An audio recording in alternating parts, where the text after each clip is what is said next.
Bonjour à tous. En 1984, le rabbi a demandé d'étudier une partie du Rambam de Maïmonide tous les jours, 3 chapitres par jour, de manière à finir au bout d'un an. Ou bien on apprend le Sefer HaMitzvot, qui s'appelle la mitzvah du jour, le commandement qui correspond aux 3 chapitres tous les jours. Aujourd'hui, 4 Tevet, 5778, la veille du grand jour, 5 Tevet, le jour de la victoire de livre, du jour de Dida Natsar, nous finissons le 4e livre du Rambam qui s'appelle Nashim, les femmes, et on passe dans le 5e livre qui s'appelle Kedusha. Dans le 4e livre de Nashim, le Rambam nous a parlé des lois de mariage, les lois de divorce, les lois de ce qu'on appelle le Yibou Mechalitza, si quelqu'un il est mort, Dieu en préserve, sans laisser d'enfant, son frère va se marier avec sa femme, ou bien divorcer entre guillemets sa femme, ce qu'on appelle la Khalitza. Et on conclut aujourd'hui avec les lois de Sota. Sota, c'est une femme soupçonnée d'adultère. C'est-à-dire que si le mari voit que sa femme l'est soupçonnée avec quelqu'un, la Torah lui permet de dire à sa femme « Je ne veux pas que tu t'isoles avec telle et telle personne ». Et si la femme, elle s'est isolée avec telle personne, bien sûr, il y a un témoin qui a vu. À ce moment-là, le mari va avec elle dans le temple.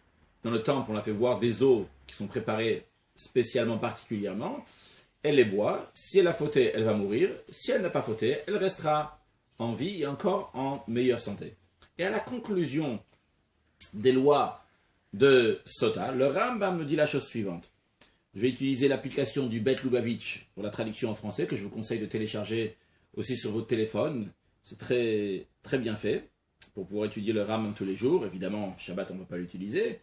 Donc le Rambam dit la chose suivante. Il ne convient pas de se précipiter de mettre en garde sa femme devant témoin dès le début. Plutôt, il la mettra en garde en privé, calmement, dans un esprit de pureté et de précaution, afin de la mettre sur la bonne voie et d'ôter les embûches. D'un autre côté, quiconque ne prête pas attention à sa femme, à ses enfants et aux membres de sa maison, en les mettant en garde, en inspectant toujours leur voie, jusqu'à être certain qu'ils sont parfaits, innocents, de toute faute, eh bien, cette personne, c'est lui-même le pécheur. Ainsi qu'il est dit, là, le Rambam y ramène un verset de Iov, de Job, qui dit la chose suivante. Veyadata ki shalom aolecha, et tu sauras que la paix règne dans ta tente. Ufakata navra veloterta, tu inspecteras ta demeure, ça veut dire ta famille, tes enfants, et tu ne fauteras point. Donc ça, c'est la conclusion du livre de Nashim. Puis on passe au livre de Kedusha, Kedusha donc qui veut dire la sainteté. Le Rambam commence toujours Beshem Hashem Kololam, mentionnant le nom de Dieu. Puis après toujours en ramenant un verset au début de son livre, en l'occurrence ici c'est un verset donc, du psaume 119 qui dit Pe'amai achen beimratecha ve'al tashlet bikolaven, que prépare mes pas par ta parole, qu'aucune faute n'est d'emprise sur moi. Puis le Rambam commence à mentionner les lois dont on va parler dans ce livre-là. Donc on a les lois des unions interdites, des manger qui sont interdites, et les lois de Shrita, les lois de l'abattage rituel. Puis le Rambam mentionne donc tous les mitzvot qui sont liés, tous les commandements qui sont liés avec les unions interdites, il y en a 37, on ne va pas les énumérer maintenant, on va passer directement au début du chapitre 1, paragraphe 1.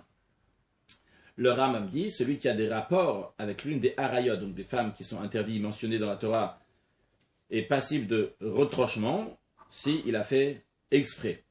Ainsi qu'il est dit, car quiconque commettra une faute de ces abominations, les personnes agissant ainsi seront retranchées.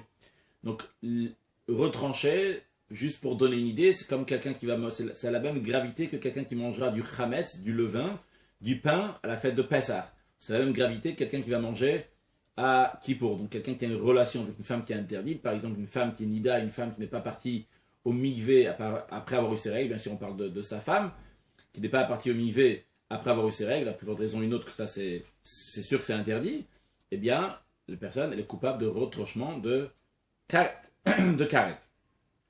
Puis, le Rambam continue. S'ils ont agi de manière involontaire, ils sont tenus d'apporter une offrande expiatoire fixe. Évidemment, quand on dit amener un sacrifice, c'est uniquement lorsqu'il y avait le temple, de même qu'on a dit tout à l'heure, amener la femme qui est soupçonnée d'adultère, etc., dans le temple, c'est uniquement lorsqu'il y avait le temple, qui sera très prochainement reconstruit, bien sûr. Et il y a certaines relations interdites, au titre d'Arayot, qui sont visées par la peine de mort du tribunal, en plus de la peine de retranchement, qui est commune à toutes, comme le Rambam explique dans la suite. Très bien. S'arrêtons sur un point par rapport au Rambam, donc dans la conclusion qu'on vient de voir. Le Rambam conclut le livre de Nashim avec le verset donc de Job, de Iyov, qui dit Yadata ki shalom alecha, fakata nafra veloterta, tu sauras que la paix règne dans ta tente, tu inspecteras ta demeure et tu ne fauteras point. Le Rambam ramène le verset entièrement, le début et la fin. Par contre, on voit plus tard dans les lois de Issur et Bia, dans les unions interdites, le Rambam dit que c'est très important que chacun s'occupe que son garçon, sa fille vont se marier à un âge jeune pour pas qu'ils vont prostituer, pour pas qu'ils vont avoir des mauvaises pensées. Mais là, le Rambam ramène seulement la fin du verset. Il ramène juste la fin qui dit Ufakata nafra veloterta. Tu vas regarder, tu vas inspecteras ta demeure et tu ne fauteras point. Quelle est la différence? Pourquoi ici, à la fin des lois de Sota, le Rambam nous ramène tout le verset, c'est-à-dire le début aussi. Veyadata ki shalom o alecha. Tu sauras que ta tante, ta famille donc, elle est shalom, elle est en paix. Et pourquoi là-bas il ramène seulement la fin du verset? L'explication est simple. Si regarde bien dans le texte, le Rambam dit que chacun doit regarder sa famille, faire attention à sa famille. Ici, dans Sota, il dit jusqu'à ce qu'il va savoir qu'ils sont entiers, qu'ils sont parfaits. C'est-à-dire, le Rambam ici ne parle pas de quelque chose qui est obligatoire de faire. C'est quelque chose qui est important pour ça que ta famille va être shalem, va être entière. Alors, dans ce cas-là, le Rambam le ramène au début du verset. Le début qui dit Viyadata ki shalom o avecha. Shalom, ça veut dire la paix, mais ça veut dire aussi shlemut, la perfection. Que ta famille soit shalem, shlemim. Par contre, dans les lois de Issur et Bia, dans les lois d'union interdite, là-bas où le Rambam dit qu'il faut marier ses enfants jeunes, eh bien, à ce moment-là, le Rambam dit clairement, c'est pour pas qu'ils vont prostituer, pour pas qu'ils vont avoir des mauvaises intentions, des mauvaises pensées. Et ça, c'est pas juste un plus, le sujet de shalom, de shlemut, de perfection. Mais ça, c'est tout simplement, fakata nafra veloterta. S'occuper, être sûr qu'il n'y a pas des choses qui ne sont pas liées avec un juif, qui ne rentrent pas dans le cadre du judaïsme. C'est impossible que ça va rentrer dans la famille. Et c'est la raison pour laquelle que le Rambam ne ramène pas le début, parce que ce n'est pas seulement le début du verset qui parle de shlem ou de perfection, mais le Rambam parle de quelque chose qui est obligé de faire, qui est très important à marier ses enfants lorsqu'ils sont jeunes. Par contre, ici, ça c'est un plus, on va appeler ça facultatif. À ce moment-là, le Rambam il dit que V'yadat ki shalom o alecha, sache que ta tante, elle est parfaite. En ce qui nous concerne, nous le peuple juif, on est les enfants, on est la femme de Dieu. Dieu c'est notre mari, Hachem ish milchama, Hachem c'est un ish, c'est un homme, et nous sommes appelés la femme.